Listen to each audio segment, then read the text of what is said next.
Umobo na sa mahigit 17 trilyong piso ang utang ng Kaya Pilipinas. sa mga nakikipagsabwatan upang kunin ang pondo ng bayan, mahiya naman kayo. Mahal kong Pilipinas, kamusta na ba? Eto ganun pa rin kalagayan, napapasama. Isang katutak na problema at lubog sa baha. Ang korupsyon sa ating bansa ay mas nadadama na. Matataas na tao ang bumubulsa ng ating pondo. Alam nilang mahirap ang madaling manloloko. Pinapabango pa ng mga bobo na deboto. Kasi ang politika ay ginagawang negosyo. Napakadaming dumaing, napakadaming umaray, napakadaming naggugutom, napakadaming namatay, napakadaming tiwali, napakadaming ng panggap, napakadaming naghihirap, napakadami ng kurang. Mahal na presyo ng mga bilihin, walang pinagbago.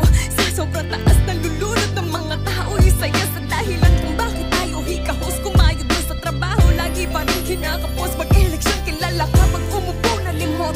Di naman solusyonan ang nabuo ng kirot. Kasi yung kaban ng bayan ay palagi simot. Tapos magbabalita ang may mamahaling chikot. Nagnanakaw para lang sa sariling kapakanan. Mga taong nasa laylayan ng walang karapatan, na lumaban para sa kinabukasan ng bansa. At tayo mga Pilipino, hindi tayo alkansya.